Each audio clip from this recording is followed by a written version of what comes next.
Hello everyone. You might have seen the news regarding World of Warcraft and multiboxing, particularly involving third-party programs sending input into the game. I'll put a link down below if you haven't seen it yet. While this won't quite remove multiboxing from the game, it will change it in a big way. I'm sure some of you may be disheartened by this, others might be happy with the change. For me, I'm actually a bit excited looking for other ways to uniquely play this game. This isn't the end of me on YouTube and Twitch, and this certainly isn't the end of the boys. I haven't been streaming a lot lately, that's because I'm waiting on an internet connection to get installed in my new place. The streaming will start up again pretty soon. All that being said, all the footage for this video was shot before Blizzard made this announcement. So how about one more multiboxing classic video? In the world that used to be.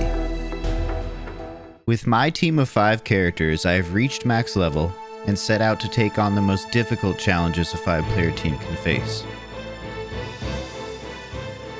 Welcome to Multiboxing Classic.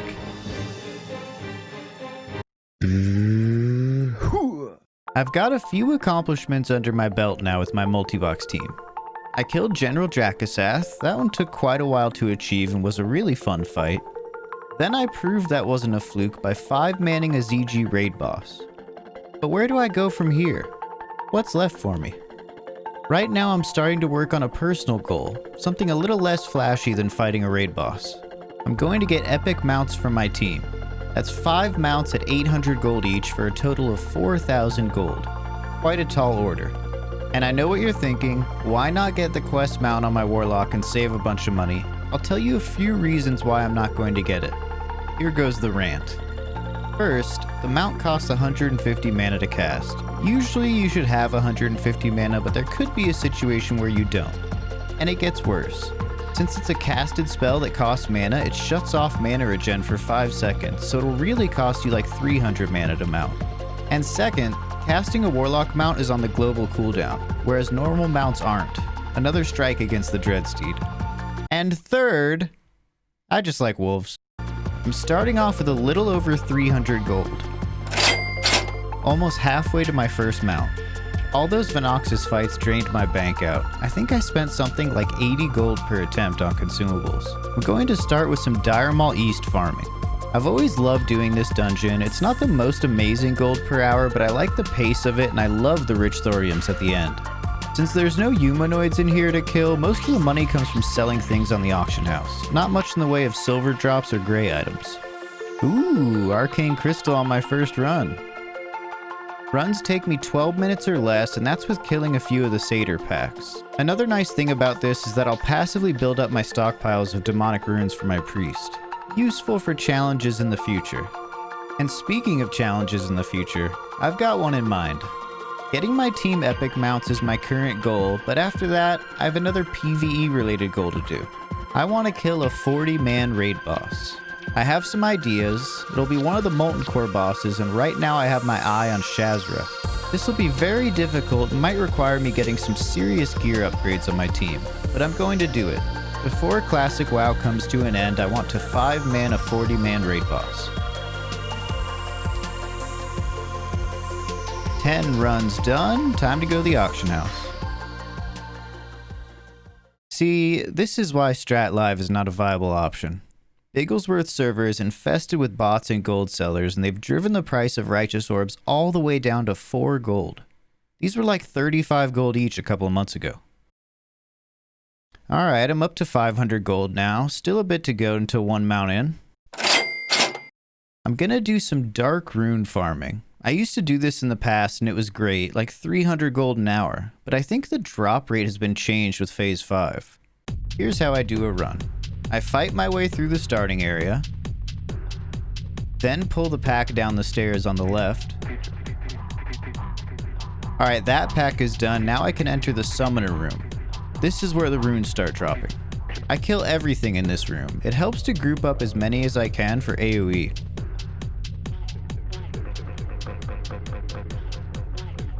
Hey, there's a dark rune. These drop from the necromancers and dark summoners and go for anywhere between 8 and 15 gold each on my server. Once I finish off the summoner's room, I head to the next room and start off with a couple of line of sight pulls around the corner. A lot of these mobs are casters, so line of sight is very helpful to group them up. After that, I finish off everything else in this big room here, as these packs all have dark rune dropping mobs. Now at this point, I would usually run out to reset the dungeon and have 4 or 5 dark runes. I only have 2 though. The thing is, with Phase 5 they nerfed the drop rate of dark runes from summoners and necromancers, and added dark rune drops to the mini bosses at the end. Not really a fair trade-off though. I used to do about 4 of these trash runs per hour and get about 20 dark runes an hour, for an easy 200 gold plus all the greens, grays, and silver drops. I'm going to do a full run now though to see if it's worth it to kill the mini bosses. Whoa, check this out. Great healing totem for my shaman. I think this is a new Phase 5 item. Full run completed. I got 2 more dark runes from the mini bosses, but I don't really think it's worth it for gold farming. Took me over an hour to do the full clear. I'm thinking Dire Maul East might be my go-to instance farming. Check this out. My first ever all Multiboxer CG run. Very exciting. We decided to just do an idle run, so we're only going to kill Bloodlord and Jindo. Luckily, Kraken is a very geared warrior tank, so he can main tank and all off tank on my druid. We had a bit of a trash wipe, bound to happen. Those AoE fears from the berserkers can be quite nasty. Other than that, we got through the trash just fine. You may have noticed our team makeup is pretty mage heavy. Good thing I have Drainerboy for Curse of Elements. Our group is Kraken with his warrior, 3 mage, 1 priest team. His warrior is his main raider and has a very geared Fury Prot tank. Galactic Bone with his 7 mage, 1 priest team. As you can see, one of his mages is his geared out main. And you know my 5-man team by now, I hope. And that brings this raid to 18 characters total, with 3 players playing them. Bloodlord time, here we go. I'm gonna tank the Raptor while everyone else tries to blast down the boss. I found a toggle from the experts on the ISBoxer Discord so that I can toggle off auto assist for situations like this. I have my 4 other boys targeting Bloodlord and my druid targeting the Raptor. It's a little weird, but it works alright. We actually one-shot it. Pretty nice. Decent loot. The idol's the most important thing in my opinion, and it's a guaranteed drop. Now on to Jindo. We set up close to the skeleton pit so that we can easily help any character that gets teleported there. We're gonna try to ignore the shade ads and just blast the boss down. Even though we're 2 people short of 20, we still have 13 DPS, which is a pretty normal amount. We got him pretty low, but then started losing people. I think we have too many shades. Oh man, look at those shades. RIP. Okay, I think we can get him next try though. We had him down to like 10%. Round 2. We changed our strategy a bit. New strategy is to do the same thing as last time, but hope we kill him this time. We also spread our guys out so that when they get mind controlled, they won't AoE everyone. This should help keep more characters alive. Look at that Frostbolt artwork. And it worked! We downed him on our second try. And we got Jindo's Evil Eye and the Blood-Tinged Gloves. 2 great items. And that's it for us here. It was really fun to finally do a Multiboxer raid. It was a little difficult to set up as there aren't a ton of Multiboxers on Bigglesworth that have the desire to raid, but well worth the effort. Back to the gold farm. More and more Dire Maul East. I'm up to 800 gold now. That's 1 mount done. I'm going to wait until I get the entire 4,000 gold to buy my mounts. There's no point in having 1 epic mount and 4 boys on slow mounts. I've also been checking the Dire Maul arena in between runs. If I can catch a rare spawn in here, they're great to kill. They drop 1 to 2 high level BOE blue items. I can make some real money killing them. 1,000 gold now. Hit the 4 digits, doing pretty well so far. There's some elite quest chains that I want to do. One of them is the Battle for Darrowshire. Not only will it reward me with some decent loot, but in doing this quest chain I'll get a ring reward that I really want for my druid. The Ring of Protection. Tied for highest armor ring in the game. You know, questing at max level is actually a pretty good moneymaker. If you complete a quest at level 60, you not only get the normal rewards, but the experience you would have gotten gets converted into extra gold. This is something that becomes more popular in Burning Crusade Outlands, but there are some ways you can make some money doing this in vanilla. This ghost girl wants me to find her doll. Then I go talk to Chromie. She sends me to find this old book. Then she sends me to kill some time worms or whatever. This is top shelf prime AoE material right here.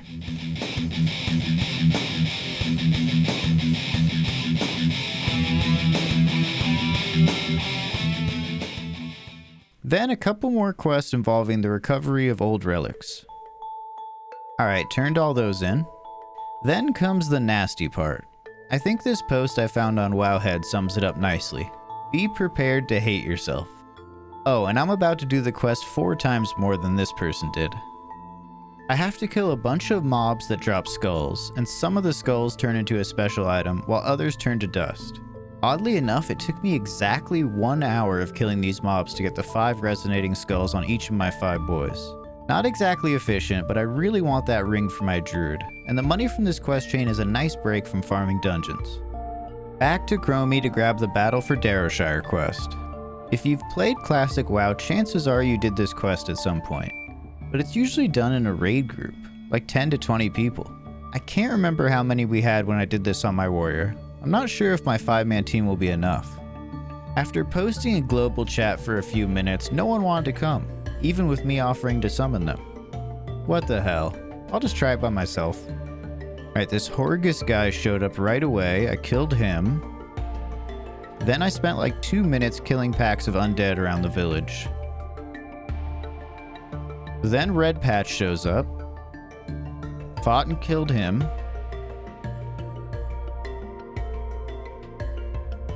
And that was it. Way easier than I remember.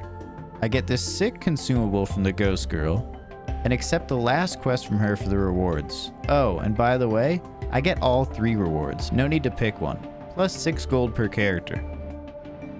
I'm up to almost 1,300 gold, and I still have some stuff to vendor and auction house from all that questing.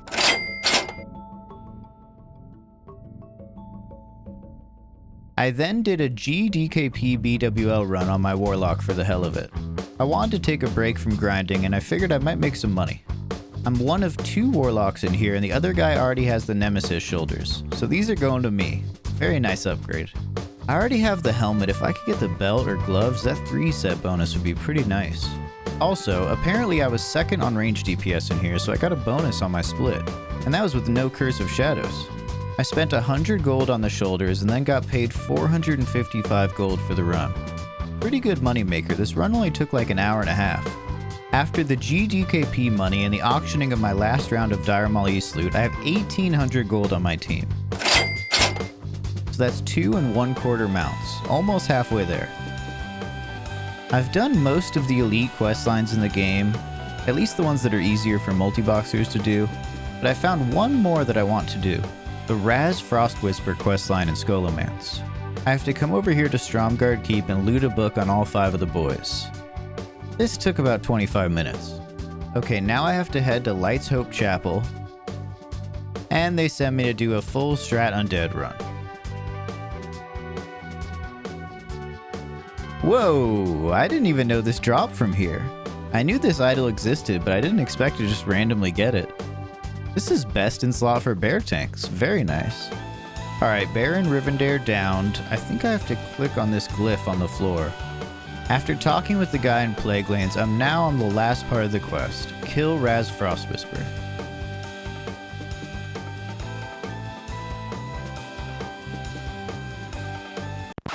Wait a minute. No quest item? I'm on the quest to kill him. Oh, I have to use this book on him first. My bad. I'll have to do another run. Okay, I'm using the book on him. 20-second channel, huh?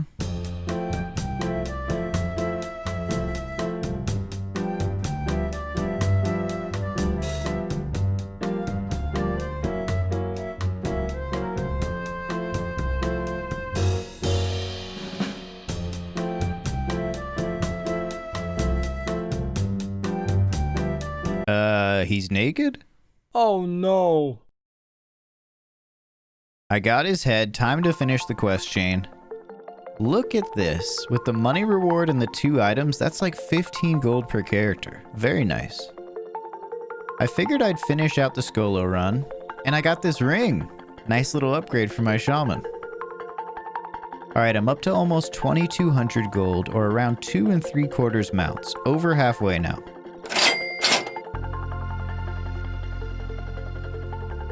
While I was doing those few Skolo runs, I got some Skin of Shadows. I've been running a lot of Dire Mall East for money, and while I'm here, I figured I could use some upgrades. I don't know if I'll ever get my Shaman ZG head and leg enchants, plus his helmet and legs aren't really worth putting ZG enchants on. I'm going to get him 2 Arcanums of Focus. Will be nice to have that extra spell power. You just saw me do some questing to make money, but I don't really have any other elite quest chains to do for gold. Back to dungeon farming. I just did 5 Dire Mall East runs, but I'm going to try something else. Chimeras on the Isle of Dread.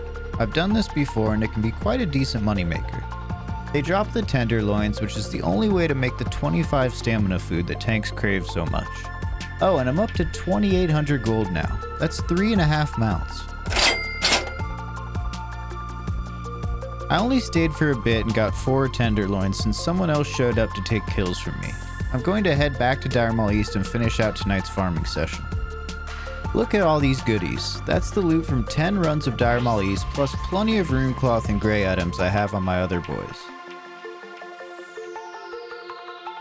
Oh baby, I sold all that stuff from the other night and look at that, 3200 gold. That's 4 mounts. I'm getting close now.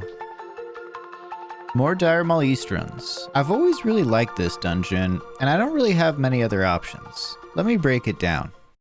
Strat live farming is bust because there's so many bots and gold farmers in there that righteous orbs are down under 4 gold each on this server. Scholomance isn't as good as it used to be since in Phase 5 the drop rate of dark runes was cut in half or more. There are open world farms I could do like Frostmaw Echo or Tenderloins. These are alright, but I have to contest with Alliance for them. Or worse, other Horde. Now you may be thinking, why don't I sell ZG or Mara boosts on my mage or something? Well, I could do that. I would have to learn the methods, but I'm pretty sure I could figure it out. But I really just like doing stuff with my team. It gives me more flexibility time-wise and is more fun to me. Plus, who can resist guaranteed rich thorium veins? I just finished another 10 runs tonight. Not a lot of direct cash is made from Dire Mall East, it's more about the stuff that goes on the auction house. I'll put this stuff up and see how much I end up with in a day or two. I made some good money from those last 10 runs, about 450 gold. I just finished another 10 runs and I'm off to make some mooncloth. Both my Warlock and Mage have 300 tailoring for Bloodvine set bonus, so I try to make mooncloth when I can remember. Well everyone, look at that. Just north of 4,000 gold, plenty of money to buy 5 epic mounts. Right here in Orgrimmar is where Drainerboy will get his first ever Savage Wolf. Then I'm off to Durotar, time to pay a visit to the land of the trolls. Here Cedarboy and Porterboy both got their speedy raptor mounts. And lastly to Mulgore, the home of the Tauren.